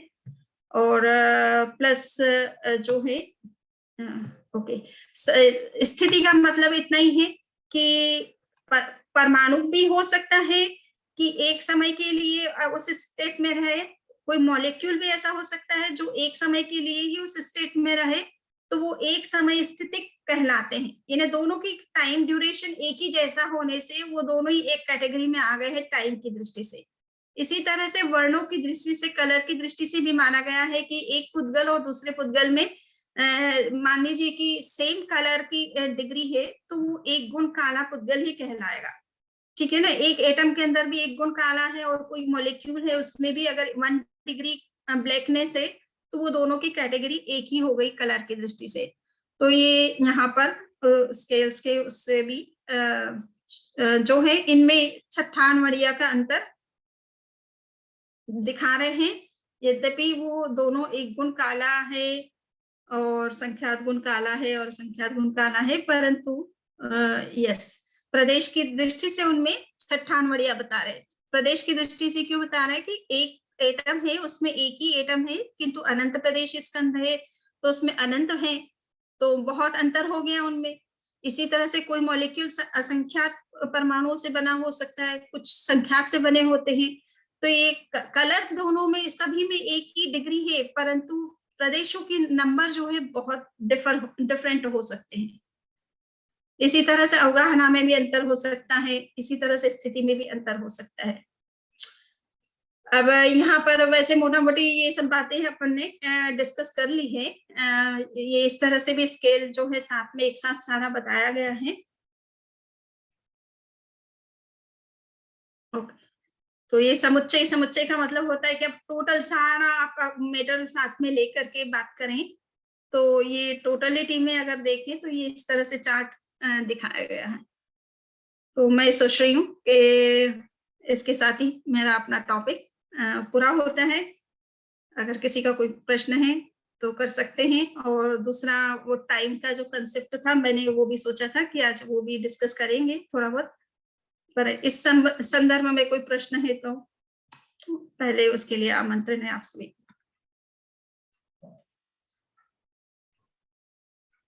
आप में से किसी के भी प्रश्न हो तो आप हैंड रेज कर सकते हो। भंडारी साहब का प्रश्न है, उसके अलावा किसी और का है तो बताइए। पहले दूसरों के ले लीजिए, मेरे तो हाँ, बहुत सारे इसलिए प्रश्न मैं होंगे। औरों को रिक्वेस्ट कर रही हूँ, अगर और किसी के है तो फिर पहले ले लेते। सर और किसी का हैंड, पोखरणा साहब का है तो आप म्यूट भंडारी साहब और पोखरणा साहब आप दोनों अनम्यूट कर सकते हो, और भंडारी साहब आप शुरू कीजिए और पोखरणा साहब आप उसमें साथ साथ जुड़ जाइए। तो मेरा एक प्रश्न तो ये है कि परमाणु इज डायमेंशनलेस, ऐसा मैंने पढ़ा था। बिल्कुल। तो परमाणु कोई स्पेस ऑक्युपाई नहीं करता है। तो रहता कहाँ अगर पर? डायमेंशनलेस है तो वो कुछ ऑक्युपाई नहीं करेगा, ऐसा मेरा विचार है। वो एक स्थान में रह सकता है पर उसको ऑक्यूपाई नहीं कर सकता। ये थोड़ा डिफरेंस है ये दो स्टेटमेंट्स में। तो जो चलिए। आपने कहा कि दो परमाणु है तो दो स्पेस में रहेंगे, फिर वो मेरे समझ में नहीं आता है, क्योंकि वो भी कोई स्पेस ऑक्यूपाई नहीं करेंगे। तो देखिए, ऐसा मानना है कि ये कई सारे परमाणु एक ही प्रदेश में एक साथ रह सकते हैं, क्योंकि वो बिल्कुल। डायमेंशंस लेस हैं। तो इसलिए ये जो कुछ आपने बताया उसमें थोड़ा मेरे को लगा कि क्लैरिफिकेशन क्या हो सकता है, अगर आप ओके। बता। आप जो कह रहे हैं कि वो स्पेस में रह सकते हैं, फिर वो ऑक्युपाई नहीं कर सकते हैं, तो दो चीजें समझना है जैन आगम की दृष्टि से। एक तो होता है कि स्थान घेरना, इन्हें स्थान लेना, और एक होता है अवगाहन करना। ये दोनों में डिफरेंस है थोड़ा सा। अवगाहन जो चीजें करती है, मान लीजिए आत्मा भी है तो अनंत आत्माएं हैं इस संसार में, या अनंत मैटर है, या अनंत परमाणु है, तो वो एक ही स्पेस पॉइंट में रह रहे हैं। इसका मतलब है कि वो अवगाहन स्पेस पॉइंट में कर रहे हैं, स्थान नहीं घेर रहे हैं जिसमें कि दूसरी कोई चीज ना आ सके। तो ये थोड़ा सा जैन आगमों में अवगाहना का जो कंसेप्ट है वो बहुत ही सटल है, जिसको आप साइंस की भाषा में जिस तरह से आप समझ रहे हैं वो कंसेप्ट है कि इसमें एक चीज पड़ी भी है, किंतु उस स्थान पर अनंत दूसरी चीजें भी रह सकती है ना, अनंत परमाणु भी उसी स्थान पर रह सकते हैं, अनंत स्कंध भी रह सकते हैं, सूक्ष्म स्कंध भी रह सकते हैं, जीवों के प्रदेश भी रह सकते हैं, क्योंकि जीव असंख्य प्रदेश लेता है कम से कम ऑक्युपाई करने के लिए। तो एक स्पेस पॉइंट के अंदर कई जीवों के प्रदेश भी आपको दिखाई दे सकते हैं, अनंत मैटर भी आपको दिखाई दे सकता है। तो ये अवगाहना कहलाती है, जिसमें कि एक ही जगह में कई चीजें एक साथ रह सकती है और वो कोई किसी को हिंडर नहीं करती है, ऑब्स्टिकल क्रिएट नहीं करती है, या दूसरी चीज में नहीं रह पाए, ऐसा नहीं होता है उसमें। तो ये अवगाहना का कंसेप्ट है। स्थान अवगाहना घेरने को का इंग्लिश में क्या कहेंगे? अवगाहना को ऑक्युपेशन ही कहते हैं, ऑक्युपाई करना ही कहते हैं। आप उसको साइंस की भाषा में आपको नहीं जचेगा, बट इसको ऑक्युपाई करना ही, एकोमोडेट करना कहते हैं। सो स्पेस के अंदर, एक ही स्पेस के अंदर अनंत परमाणु आप रह सकते हैं। और अभी अपन ने देखा था ना कि एक प्रदेशावगाढ़, तो उसमें आप ये देख रहे हैं कि एक परमाणु भी उसके अंदर है, असंख्यात प्रदेशी स्कंध भी उसके अंदर है, असंख्यात प्रदेशी भी स्कंध है, अनंत प्रदेशी स्कंध भी उसी एक ही स्पेस पॉइंट के अंदर है, और कोई किसी को कोई प्रॉब्लम नहीं है, उसी में समा जाते हैं सभी कुछ। ठीक है। तो ये अवगाहना कहलाती है। इसी तरह हाँ, से ये तो सिद्धों के संदर्भ में भी कहा जाता है, जैसे सिद्ध है, मुक्त होने के बाद में अनंत आत्माएं आज तक मुक्त हो चुकी है, परंतु वो 45 लाख योजन की जो सिद्धशिला है उसी के अंदर सभी जाकर के रह रही है। परंतु उसी स्थान पर अगर मान लीजिए 50 आत्माएं भी चली जाए तो वो वहीं पे रहेगी, स्थान सबका एक है, परंतु कोई किसी को वो नहीं होता, ऑब्स्ट्रक्ट नहीं करता है, या उस एक आत्मा जहां रह गई वहां दूसरी जगह दूसरी नहीं रह सकती, ऐसा नहीं है। उसी चीज में वो भी समा सकती है। ठीक है, ये तो आपने बहुत अच्छी तरह क्लैरिफाई कर दिया। एक दो छोटे प्रश्न और थे। वो बुद्धिज्म को आपने कहा कि वो 5 प्रकार के योग से वो बना है, हाँ, तो वो क्या? सेल्फ को डिफाइन करते 5 स्कंधों से सेल्फ बना है। तो नाम, रूप, संज्ञा, वेदना और संस्कार, इन 5 को वो संघात कहते हैं। ये 5 स्कंध कहलाते हैं, अलग अलग एग्रीगेट कहलाते हैं, और इनसे मिल करके सेल्फ क्रिएट हुआ है। ऐसा वो नाम, रूप और क्या बताया आपने? संज्ञा, वेदना और संस्कार। संस्कार जिसको हम कर्मों के इम्प्रेशन कहते हैं, कार्मिक जो इम्प्रेशन होते हैं, वो वहां पर कर्म को मटेरियल दृष्टि से ना हिंदुइज्म में डिस्कस किया है ना बुद्धिज्म में किया है। ये जैनों के पास ही इस चीज का नॉलेज है कि कर्म जो है सूक्ष्म पार्टिकल्स हैं, सूक्ष्म मैटर है। इस तरह का जो मटेरियल जो कंसेप्ट है कर्म के बारे में, केवल जैन लिटरेचर में देखने को मिलता है, अदर लोगों को इसके बारे में पता नहीं है। तो संस्कार इज इक्वलेंट टू कर्म। यस, है ना, जो भी कार्मिक इम्प्रेशन होते हैं वो उसको कर्म को साइकोलॉजिकल मानते हैं, उसको फिजिकल एंटिटी के रूप में डिस्कस नहीं करते, साइकोलॉजिकल जो है इम्प्रेशन के रूप में या डिस्पोजिशंस के रूप में मानते हैं। एक और छोटा सा प्रश्न था, ये 24 प्रकार के जो दंडक बताया आपने, वो हाँ, क्या 24 दंडक कहलाते हैं, 24 दंडक कहलाते हैं। हाँ वो क्या है, एक बार फिर से जरा क्लैरिफाई। दंड का मतलब क्या होता है? पनिशमेंट होता है ना, हाँ ठीक है ना। तो ये जीव इस संसार में 24 रूपों में दंड भोग रहा है, यानी कर्मों के फल भोग रहा है। तो 24 प्रकार के ही हैं वो।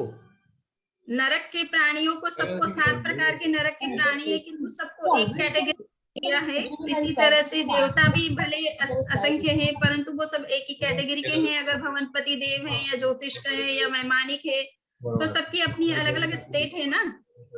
तो ये 24 तरह से जीव इस संसार में अपने अपने पूर्व जन्म के कर्मों का फल भोग रहे हैं। अच्छा तो आशीषा, ये इसको लिस्ट होगी प्लीज ना आपके म्यूट पास करिए ना, 24 प्रकार बैकग्राउंड की। में जो भी आवाज आ रही है। ये 24 प्रकार की लिस्ट होगी ना आपके पास में, कौन कौन हाँ प्रकार हाँ, है। ओके। तो अभी मैंने इसमें बताया वैसे, तो ये 24 प्रकार के, आपको 25 बोल की टेक्स्ट जो है उसमें ये इन्हीं को डिस्कस किया जाता है। ठीक है, बहुत 25, बहुत आभार आपका। हाँ हाँ, जीव अजीव पुस्तक आपके पास में होगी, और जी उसमें ये 24, ये देखिए 7 ये नरक, भवनपति, व्यंतर 3 तरह के, और ज्योतिष और वैमानिक ये 4 तरह के तो देव माने जाते, एक नरक के प्राणी हैं। फिर 5 प्रकार के स्थावर जीव हैं, ये तो आप पृथ्वी, पानी, अग्नि, वायु, वनस्पति। 2 इंद्रिय, 3 इंद्रिय, 4 इंद्रिय वाले प्राणी को विकलेंद्रिय कहा जाता है, क्योंकि ये 5 इंद्रिय वाले पूर्ण 5 इंद्रिय नहीं है, इसलिए इनको विकलेंद्रिय कहते हैं। तिर्यंच पंचेंद्रिय जो पशु पक्षी वगैरह सब हैं, वो तिर्यंच पंचेंद्रिय में आते हैं। और मनुष्य, ये संसार में सारे अपने कर्मों का फल भोग रहे हैं। ये अवस्थाएं जीव की क्यों बन रही है? अपने कर्मों के कारण बन रही है, इसलिए इनको दंडक कहा जाता है। ये जैन धर्म में जन्म लेना मतलब है कि कर्म का फल भोगना है। आपके किए हुए पूर्व के कर्म है जिसका फल आप जी भोग रहे हैं योनियों में, तो इसलिए दंडक कहा गया है इनको। ठीक है, बहुत बहुत आभार आपका। चलिए, तो पोखरना साहब का क्या प्रश्न था, ये मुझे समझ में नहीं हाँ, आया। पोखरना साहब आप अपना प्रश्न पूछिए। नहीं, मैं क्षमा चाहता हूँ, एक्चुअली मेरे को ध्यान नहीं था, मैंने पूछा भी था आज ऑफिस में, तो बोला पता नहीं है कि नहीं है। तो फिर अभी अच्छा। एक्चुअली मैं जस्ट लास्ट आपकी लास्ट एक स्लाइड ही देखी, ज्यादा नहीं देख पाया, मतलब क्षमा चाहता हूँ।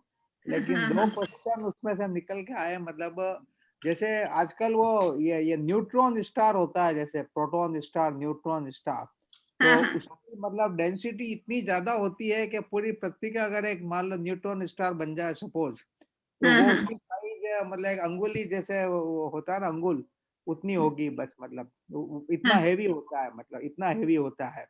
हाँ, तो हाँ। उसके उदाहरण के हिसाब से हम कह सकते हैं कि लगभग अनंत परमाणु टाइप, मतलब एक ही प्रदेश में जैसे आगे हो, लगभग वैसा लगता है, मतलब जैसे एग्जांपल्स है। दूसरा, जो परमाणु की जो बात कही गई है वो कि मतलब स्पेस ऑक्यूपाई नहीं करता है, जैसे मान लो, ठीक है। तो अभी फिजिक्स में एक कंसेप्ट अपने बहुत पहले से चल रहा है कि एक पार्टिकल होता है, जैसे अपन इलेक्ट्रॉन, प्रोटॉन, न्यूट्रॉन होता है ना, वैसे एक पार्टिकल की कल्पना की गई है, उसका नाम है पार्टोन। पार्टोन ओके। मतलब PARTON, पार्टोन। हाँ, हाँ, हाँ। ये पार्टोन जो पार्टिकल है वो क्या है, उसकी डेफिनेशन ये है कि point like particle in A momentum space. तो वो स्पेशल स्पेस में नहीं माना जाता है, वो मोमेंटम स्पेस में माना जाता है। यानी वो मतलब उसका मूवमेंट होना, मतलब that is most important thing, मतलब तो उसके अंदर पॉइंट लाइक पार्टिकल, ये मतलब एक्चुअली वो पूरा थ्योरेटिकल कंसेप्चुअलाइजेशन है, पर इसकी थ्योरी डेवलप करके और काफी कुछ कंसेप्ट एक्सप्लेन किए गए हैं, मतलब तो अपने को एक इसमें भी स्टडी करना चाहिए कि जो परमाणु है वो पार्टोन टाइप चीज तो नहीं है, मतलब प्योरली थ्योरेटिकल कंस्ट्रक्ट है, मतलब तो उसमें लेटेस्ट क्या है मैं भी आपको वो थोड़ी जानकारी दूंगा, मतलब कि उसकी भी एक थ्योरी है पूरी, मतलब तो उसको अपने को समझने की जरूरत है। फिर वो क्या है कि वो किसी प्रदेश का हिस्सा नहीं होता है, फिर मतलब वो, प्रदेश का हिस्सा नहीं होता तो कहाँ होता है वो? हाँ, प्रदेश का हिस्सा नहीं होता तो कहाँ मतलब रहता है प्रदेश वो? में लोकलाइज हो अपन ऐसा नहीं मान सकते, एक्चुअली उसका स्प्रेड हो सकता है, मतलब क्योंकि वो मोमेंटम स्पेस में पॉइंट लाइक पार्टिकल है, तो उसको समझने की जरूरत है, क्योंकि मेरे को भी पूरा क्लैरिटी नहीं है, लेकिन हाँ। मेरे को ऐसा लग रहा है कि उसका जो थ्योरेटिकल स्ट्रक्चर है उसको इस अपने परमाणु को भी उस कंटेक्स्ट में समझने की आवश्यकता है, तो वो थोड़ी कोशिश करेंगे। इसमें तो वो काफी नई पहले थोड़ा सा अच्छी तरह से समझ में आए तभी कुछ उसके बारे में कुछ कह सकते हाँ हैं। हाँ क्योंकि बिल्कुल परमाणु की भगवती सूत्र में परमाणु के कई तरह के मोशंस भी बताए हैं, ठीक है ना। हाँ तो हाँ ऑसिलेशन है, स्पिनिंग है, वगैरह वगैरह वगैरह। सो हाँ इस तरह से परमाणु के अपने मूवमेंट मोशंस भी है। तो वो मोशन हाँ के स्टेट में है, वो एक अलग चीज हो गई। हम हाँ बात करते हैं कि स्पेस की दृष्टि से अगर कोई एटम किसी स्पेस में रहता है तो कितना स्पेस चाहिए उसको रहने के लिए। तो 1 स्पेस पॉइंट से ज्यादा वो ले ही नहीं सकता है, क्योंकि उसके पास में और उससे ज्यादा कुछ है ही नहीं एक्सटेंड होने का। हाँ हाँ हाँ तो वो एक बात कही जा रही है कि एटम के लिए स्पेस कितना चाहिए, एटम कितने टाइम ड्यूरेशन के लिए एटम की स्टेट में रह सकता है, एटम नहीं एटम में कितना डिफरेंस हो सकता है क्वालिटीज को लेकर के, ये बातें डिस्कस की जा रही है। वो जरूरी नहीं कि सारे एटम स्पेस में है ही, वो मोशन में भी हो सकते हैं। हाँ वही वही मैं कह रहा हूँ, वही मैं कह रहा हाँ, हूँ तो मतलब मोशन तो में तो चलते ही रहते हैं ना वो। और ये बताया कि मिनिमम वो एक समय के लिए स्टेबल होता है और मैक्सिमम असंख्य समय के लिए स्टेबल होता है। असंख्य समय यानी हमने एक बार ब्लिंक किया, आंखों को उतने में ही असंख्य समय बीत जाते हैं, ठीक है ना। तो हम्म कहने का मतलब है कि उसका मैक्सिमम टाइम असंख्य समय है, उसके बाद वो मोशन में आ जाता है, स्टेबल नहीं रहता है। हाँ हाँ हाँ हाँ अच्छा तो अच्छा ये बताया जा रहा है कि वो स्टेबल है, ऐसा नहीं है एनी टाइम स्टेबल नहीं है, वो तो मोशन में भी हो सकता है, स्पिनिंग भी कर सकता है, ऑसिलेट भी कर सकता है। तो अभी अभी जो एक कंसेप्ट आया था अभी अभी अभी लगभग 1 महीने पहले पीआरएल में एक लेक्चर था और एक साइंटिस्ट का, तो उन्होंने कहा था कि वो क्वार्क्स और ग्लूऑन जो होते हैं उनका मिक्सचर पे एक्सपेरिमेंट किया था उन्होंने, और उन्होंने हम्म कहा कि वोर्टिसिटी जो है वो सबसे फंडामेंटल एट्रीब्यूट है। मतलब तो वोर्टिसिटी का मतलब ये होता है कि एक राउंड जैसे वो लट्टू होता है ना, लट्टू लकड़ी का लट्टू घुमाते हैं मतलब वैसा ऐसी हम्म कुछ दूसरी चीज होती है। तो वो क्या है कि कंटिन्यूअस मोशन कर रहा है मतलब, लेकिन वो हाँ, स्टेबल है, मोशन करते हुए भी स्टेबल है क्योंकि उसके एक्सिस वगैरह जो है वो ऐसे बाउंड है कि वो कंटिन्यूअस घूम रहा है मतलब। हम्म तो उसमें वो अपने 2 ढंग के मोशन हो रहे हैं मतलब अपने 2 एक्सिस के ऊपर, इसलिए वो उसमें वो वोर्टेक्स का कंसेप्ट आता है मतलब। और एक एक और कंसेप्ट ये है कि जो मोशन जो होती है उसको डिस्क्राइब करने का एक सबसे फंडामेंटल जो तरीका है उसमें उसको एक क्वार्टर न्यून कहते हैं, क्वार्टर न्यून। तो जो क्वार्टर न्यून का कंसेप्ट है वो एक कॉम्प्लेक्स अलजेब्रा से आता है मतलब, और उससे पूरी मतलब उसको कोई भी ढंग की मोशन हो, किसी भी ढंग की, चाहे वाइब्रेशन हो, ऑसिलेशन हो, फ्लक्चुएशन हो, एनी डैम थिंग मतलब उन सबको उस क्वार्टर नियॉन की थ्योरी से एक्सप्लेन किया जा सकता है मतलब। वो चलो तो वो कोई बात हमको उसको वो ठीक है, वो नहीं, उससे क्या पॉसिबल। हाँ बताइए। बहुत सी कॉम्प्लेक्स पोखरना मोशन साहब है ऐसा उसको है, explain- ऐसा है पोखरना साहब कि anything which is not in motion is not stable, that is the हाँ general rule. Anything which is not in motion is क्या क्या not stable. It stability is के लिए नॉट इन मोशन बहुत मोशन इज नॉट। आवश्यक है। हाँ हाँ बिल्कुल, नहीं वही मैं कह रहा हूँ, हाँ, मैं भी वही कह रहा हूँ मतलब एग्जैक्टली वही कह रहा हूँ। देखिए मेरा ये कहना है कि मोशन और म्यूटेशन 2 अलग चीजें हैं ना, कि एक ही है। साइंस की भाषा में जिसको आप मोशन और म्यूटेशन बोलते हो, म्यूटेशन और मोशन एक ही बात है क्या? नहीं, वापस बोलिए, मोशन और म्यूटेशन म्यूटेशन ना नो नो म्यूटेशन अलग चीज है। म्यूटेशन। म्यूटेशन तो वो ब्रेकअप जो होता है मॉलिक्यूल वगैरह का, वो डीएनए के अंदर वो जब वो बिल्कुल हाँ अलग चीज है मतलब, हाँ। है ना, वो कोई लेना देना नहीं। सो म्यूटेशन का जो एक म्यूटेशन का मतलब होता है ना, एक साइलेंट चेंज जो हर पदार्थ में होता रहता है। नहीं, जैसे सेल के टुकड़े हुए उसको म्यूटेशन कहते हैं, सेल है या अच्छा, जीन है या ऐसे मतलब वो जो ओके, हाँ, ब्रेकअप वगैरह होता है वो मतलब something like okay. That. Bhandari साहब जो कह रहे हैं वो मैं ये समझती हूँ कि जैन धर्म में जैसे पदार्थ का लक्षण क्या माना गया है कि कोई भी पदार्थ अगर एग्जिस्ट कर रहा है तो उसको निरंतर परिवर्तित होता रहना जरूरी है, हर समय हाँ बदलना जरूरी है, हर मोमेंट हर मोमेंट में वो चेंज हो रहा है, वो मोशन में है इन दैट सेंस। तो वो True. चेंजिंग जिसको कहते हैं, जिसको ओरिजिनेशन और सिजेशन कहा, यानी पूर्व पर्याय का जो है वो विनाश होता रहती है, नई पर्याय आती रहती है, हर पदार्थ निरंतर बदलता रहता है उसका। तो ये इसको म्यूटेशन या इसको मैं मोड कहती हूँ, जिसको परिवर्तन कहते हैं अपन।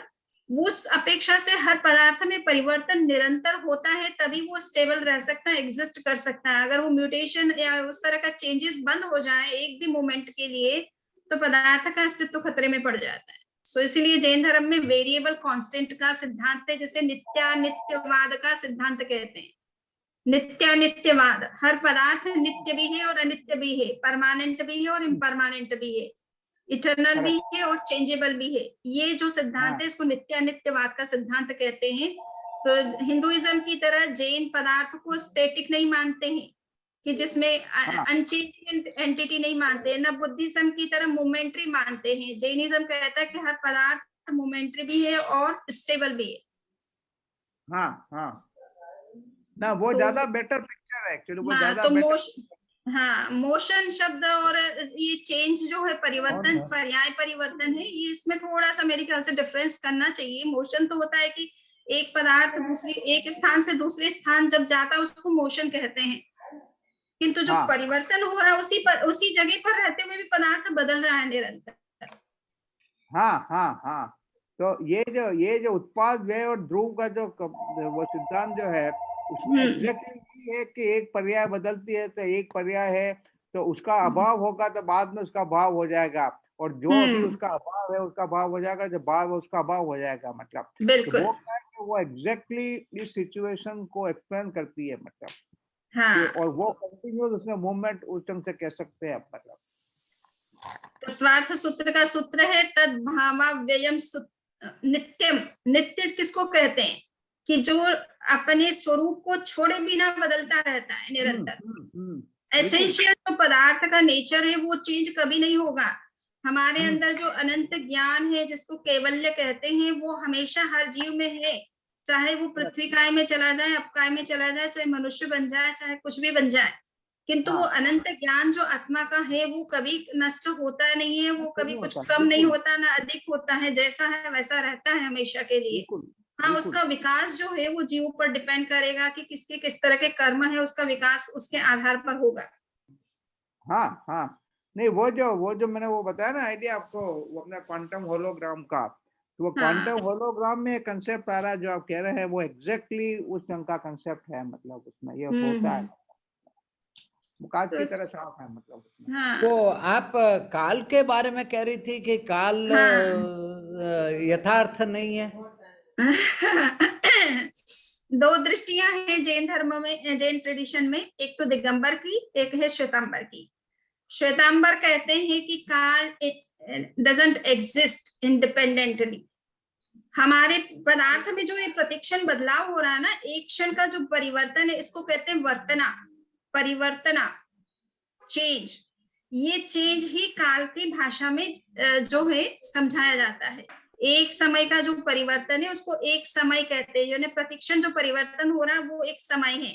तो समय अपने आप में कुछ नहीं है, इंडिपेंडेंट एंटिटी नहीं है, किंतु पदार्थ जो बदल रहा है उसी को हम चेंज की भाषा में, को ही अपन टाइम की भाषा में एक्सप्रेस करते हैं। तो पदार्थ के अंदर जो परिवर्तन है उसी को हम टाइम की भाषा में एक्सप्रेस करते हैं। तो और अपने आप में कोई इंडिपेंडेंट एंटिटी टाइम नहीं है, परंतु दिगंबर ट्रेडिशन ऐसा मानती है कि हमारे जितना ये कॉस्मिक स्पेस है, इसमें असंख्य आकाश प्रदेश है, और हर स्पेस पॉइंट पर एक टाइम का पॉइंट है, एग्जिस्ट कर रहा है, जिसको वो कालाणु कहते हैं। ठीक है ना, हर स्पेस पॉइंट पर एक टाइम का पॉइंट भी है, और एक पॉइंट और दूसरे पॉइंट के बीच में कोई कनेक्शन नहीं है। असंख्य आकाश प्रदेश है तो असंख्य टाइम के पॉइंट है, जिनको असंख्य कालाणु कहते हैं। और वो इसको समझाने के लिए एक एग्जांपल देते हैं कि जैसे आपके पास में डायमंड है, और डायमंड को आपने किसी तार के अंदर या धागे के अंदर नहीं डाला है, तो वो अलग अलग बिखरे हुए डायमंड से हैं, उनका आपस में कोई कनेक्शन नहीं है। इसी तरह से टाइम के जितने भी पॉइंट्स हैं, कालाणु हैं, उनका आपस में कोई रिलेशन नहीं है। इसलिए काल को अस्तिकाय नहीं कह सकते जब तक कि वो आपस में जॉइंट ना हो सके। क्लियर?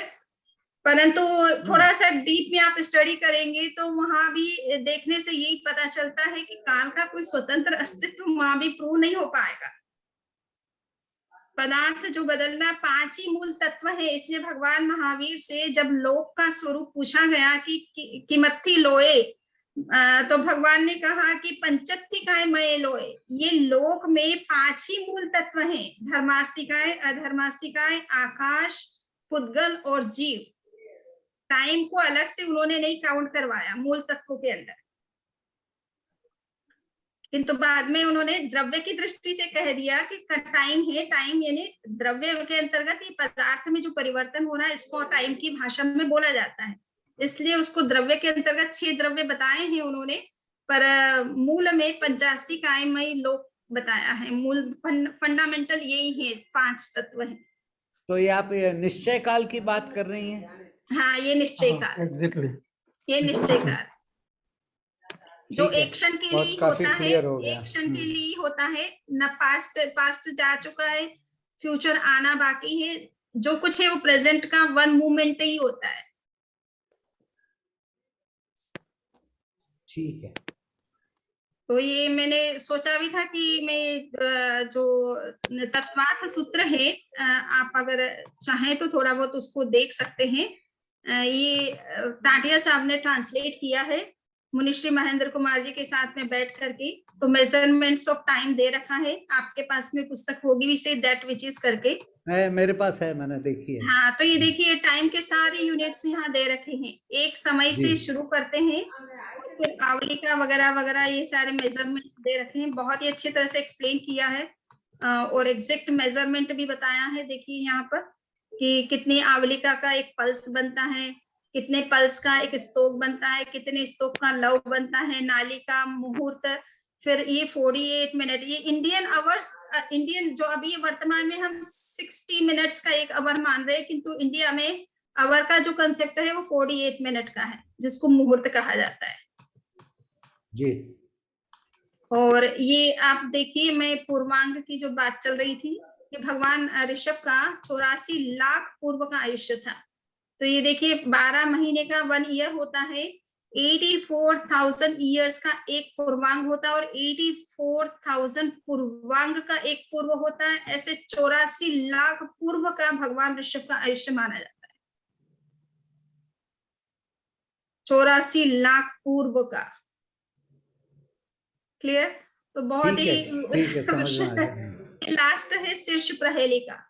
अच्छा जो कि- समझी जी, हाँ, समझी जी, अपन ये कंपैरिजन कर सकते हैं कि ये जो 84 लाख पूर्व जो बताया आपने, ये भगवान ऋषभ देव का जन्म काल, हाँ, ठीक है, ये जो अर्थ की जो ये जो मतलब यूनिवर्स का जो वो है, मतलब ये जो उसकी जो लाइफ है कितनी, वो 13 बिलियन ईयर्स है ना, मतलब हाँ, तो हाँ, अपने को कंपेयर करना चाहिए को 13 बिलियन ईयर से ज्यादा आता है कम आता है, मतलब तो वो universe चूंकि हाँ, मेरा तो थोड़ा मैथमेटिक्स, हाँ, मेरा मैथमेटिक्स, उससे कंपेयर करें मतलब। यस।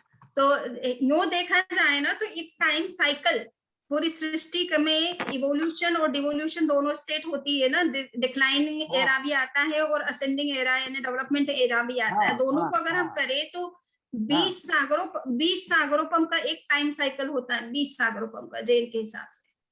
अच्छा, 20 सागरों 10 कैलकुलेशन करते हैं अपन और उसका 20 करोड़ ही सागरोपम का एक टाइम साइकिल होता है।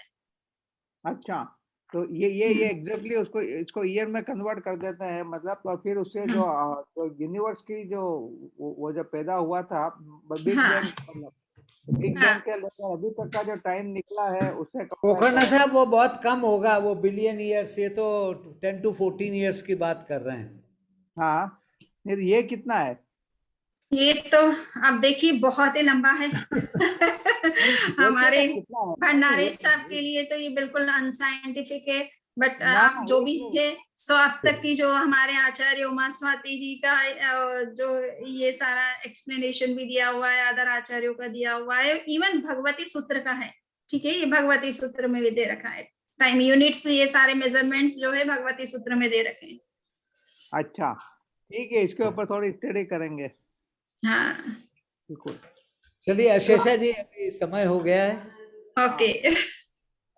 अब एक शुभ सूचना सबको हम दे रहे हैं थोड़ा सा, कि जो international conference on science and Jain philosophy पर ऑर्गेनाइज होती रही है, सो इस बार सेकेंड इंटरनेशनल कॉन्फ्रेंस में एक अवार्ड डिक्लेयर किया गया है, Acharya Mahapragya life time achievement award for contributing in the field of scientific studies in Jainism.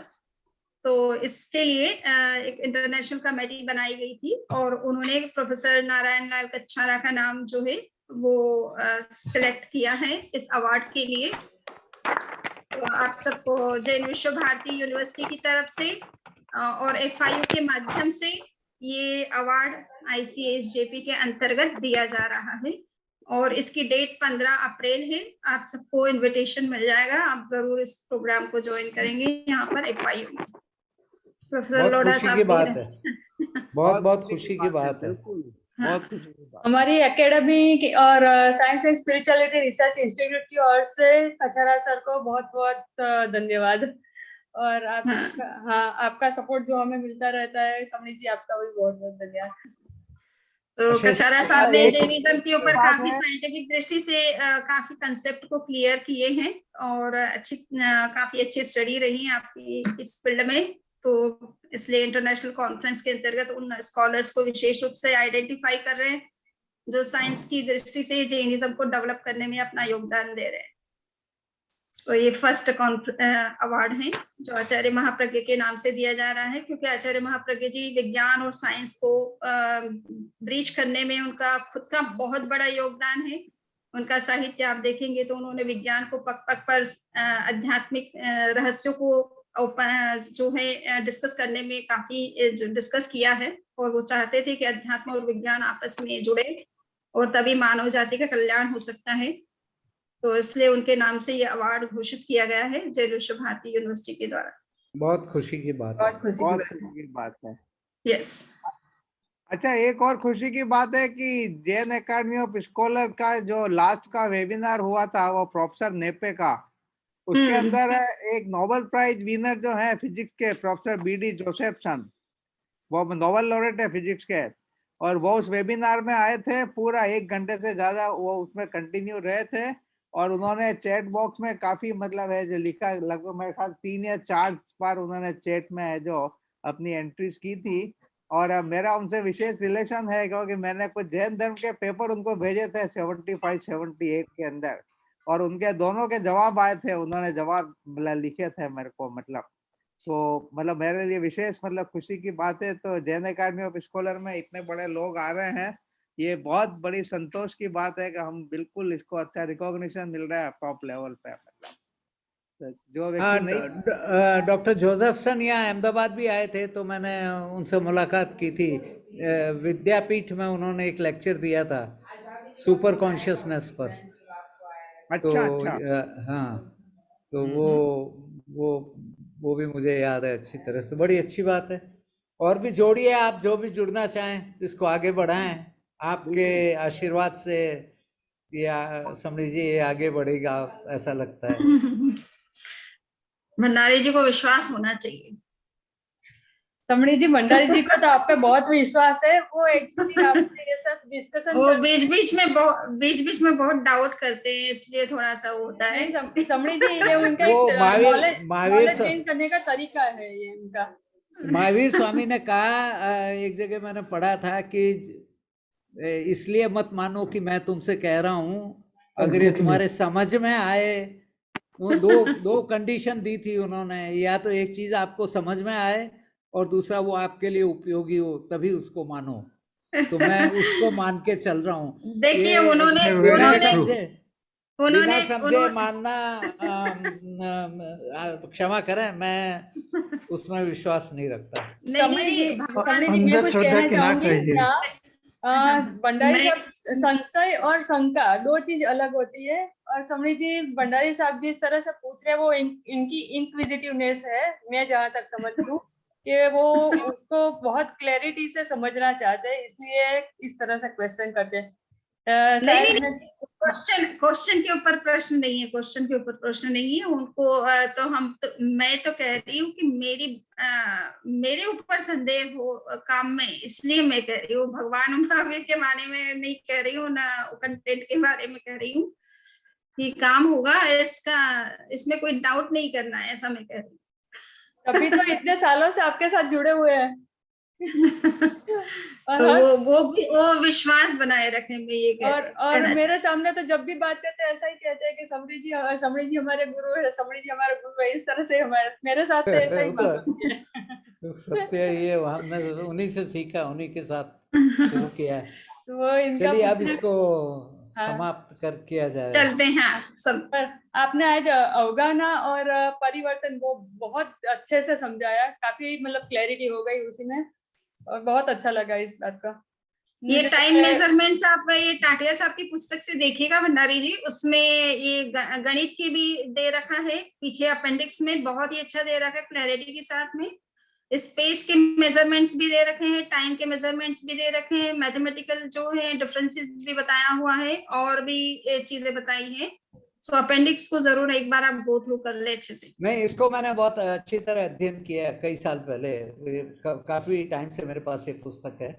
ठीक है, मैं वो उसको फिर देख लूंगा एक बार। भंडारी साहब, जो आज समृद्धि जी ने जो तत्वार्थ सूत्र का रेफरेंस दिया, उसका मैंने आपको मैसेज किया है। 5:22 एंड 5:30 वो तत्वार्थ सूत्र के दो, जिसके जो उन्होंने बताया आज रेफरेंस में, उसका मैंने आपको दिया है। तो आप अगर कुछ डिटेल चाहिए तो देख लेना उसमें से, और समृद्धि जी से भी। हाँ, इसी बुक के अंदर आप उसका डिटेल देख सकते हो। हाँ समृद्धि जी, आपका बहुत बहुत आभार। चत्तारि मंगलम अर्हंता मंगलम, सिद्धा मंगलम, साहु मंगलम, केवली प्रनत्तो धम्मो मंगलम। चत्तारि लोगुत्तमा अर्हंता लोगुत्तमा, सिद्धा लोगुत्तमा, साहु लोगुत्तमा, केवली प्रनत्तो धम्मो लोगुत्तमो। चत्तारि शरणं भवज्जामि अर्हन्ते शरणं भवज्जामि, सिद्धे शरणं भवज्जामि, साहु शरणं भवज्जामि, केवली प्रनत्तं धम्मं शरणं भवज्जामि। बहुत बहुत धन्यवाद। और इसी तरह हर गुरुवार को हमारी श्रृंखला चालू रहेगी। कभी भी अगर प्रॉब्लम होगा तो पहले से इंफॉर्मेशन दिया जाएगा, वरना इसी तरह से हमारा डिस्कशन चालू है। हाँ, इसी तरह से हमें समझना हो रहेगा। पोखरना जी को और भंडारी जी को मस्ट है ये लेक्चर में रहना। नहीं, वो ध्यान नहीं रहा मेरे को, आज एक्चुअली भूल गया। हर थर्सडे को रहता ही है पोखरना जी। हाँ, नहीं मैंने पूछा था, पता नहीं, तो बोले कुछ पता नहीं, बोले कुछ मैसेज आया नहीं, नहीं कोई बात नहीं, नेक्स्ट टाइम से अपने ध्यान में रखेंगे। बिल्कुल वो है, सुबह ही भेजा है ना, आशीषा ने सुबह ही भेजा है मैसेज। 2 दिन पहले, 1 दिन पहले भेजने से पता चलता है ना। हाँ करेक्ट। नहीं, समृद्धि जी पहले भेजते थे ना, तो क्या होता था कि लोगों के ध्यान से निकल जाता, लोग दूसरे मैसेज डाल देते थे बीच में, तो ये मैसेज ध्यान से निकल जाता था। इसलिए अभी ये चेंज किया है तो ये लोगों के ध्यान में आ जाता है, और थोड़ी मतलब बीच में थोड़े घंटों के बाद वापस स्टार्ट ज्वाइनिंग का मैसेज रहता है, बीच में ज्यादा मैसेजेस नहीं आते हैं, तो पता भी चलता है कि कौन सी क्लास चल रही है आज, क्योंकि एक ही ग्रुप में बहुत सारे एक्टिविटीज चलती है तो मैसेजेस आते हैं। हाँ, इसलिए पर अब ऐसा होगा तो 2 दिन पहले भी रखेंगे और इसमें भी रखेंगे, 2 बार रखेंगे। क्योंकि हमारे वो पोखरना से आपको पता नहीं चलता है ना, फिर वो उनको ये रहता है, उनका तो शेड्यूल बहुत बिजी है। उनको एक्सक्यूज मिल जाता है उनको। तो एक्सक्यूज दूसरे वो ध्यान नहीं रहता एक्चुअली, मतलब और काम में उलझ गया आज, मतलब नेक्स्ट टाइम से मैं भी ध्यान रखूंगी, 2 दिन पहले भी एक मैसेज छोड़ दूंगी। कम से कम पोखरना से आपको भेज दिया करो 1 दिन पहले। चलो, बहुत धन्यवाद, रात्रि और जय जिनेंद्र सबको, आपको भी। ठीक है लोढ़ा साहब, आपको वंदन। आपका आशीर्वाद बना हुआ है, आप आते हैं हमारे लेक्चर में। लोढ़ा साहब के अंडर में काम किया, वाइस चांसलर थे सर, यूनिवर्सिटी में, तो सर के साथ 5 साल 4 साल तक जब तक वाइस चांसलर रहे, बहुत आनंद आता था सर के पास में बैठने में, मीटिंग्स में। मैंने और जैन विश्व भारती को आगे ले जाने में आपका बहुत बड़ा योग है यूनिवर्सिटी को। 4.5 साल आप लोगों के साथ बहुत सुंदर बिता। लोढ़ा साहब बहुत रिस्पेक्ट करते हैं सभी साधु साध्वी समनी जी का, और यूनिवर्सिटी में जब भी मीटिंग लेते थे सबसे ज्यादा आनंद आता था सर के साथ मीटिंग करने में। अभी तो आप उदयपुर विराज रहे हैं ना साहब? अभी तो आप उदयपुर में है ना? उदयपुर ही हो। हाँ साहब बिल्कुल, आपसे मिला था मैं 2-1 बार। हाँ, आपसे कई दफा मुलाकात हुई। हाँ। I highly admire you. Your interest in genealogy. Thank you साहब, थैंक यू वेरी मच। आपका आशीर्वाद वहाँ पर बना रहे। भंडारी साहब जैसे एमिनेंट साइंटिस्ट और फिजिक्स साइड के, हम बायोलॉजी वाले ज्यादा नहीं समझ पाते। नहीं नहीं, बायोलॉजी में काम हो रहा है बहुत ज्यादा, अभी बायोलॉजी में ज्यादा काम हो रहा है वर्ल्ड अराउंड। वो बायोलॉजी का जो जिस तरह का कॉन्सेप्ट अवेलेबल है, वो कुछ आज की नॉलेज के हिसाब से उनमें कोरिलेशन नहीं है। नहीं, पर अभी फिजिक्स वाले भी बायोलॉजी में ज्यादा काम कर रहे हैं, क्योंकि बायोलॉजी में अब नई फिजिक्स वाले बायोलॉजी में काम कर रहे हैं। हाँ, बायोफिजिक्स एक सब्जेक्ट डेवलप हो गया है, बिल्कुल जबरदस्त सब्जेक्ट हो गया है, बिल्कुल मतलब। बायोकेमिस्ट्री तो बहुत पहले हो गया था, तो बायोफिजिक्स अब काफी अच्छा डेवलप हो रहा है। नहीं, अभी एक क्वांटम बायोलॉजी आया है, एक और सब्जेक्ट क्वांटम बायोलॉजी। वो उसमें क्वांटम फिजिक्स बायोलॉजी में कैसे लगाते हैं मतलब। आप उदयपुर विराज रहे? नहीं, अभी मैं अहमदाबाद में, लेकिन उदयपुर आता रहता हूँ साहब। आपके बार आपसे मिलने का प्रयास करूंगा। आपका मकान कहाँ पे है? आपका मकान कहाँ पे है? मैं आपको एड्रेस दे दूंगा। हाँ साहब, बहुत बहुत धन्यवाद साहब। सभी को मेरा जय जिनेंद्र। समणी जी आपको बनता है। ठीक है।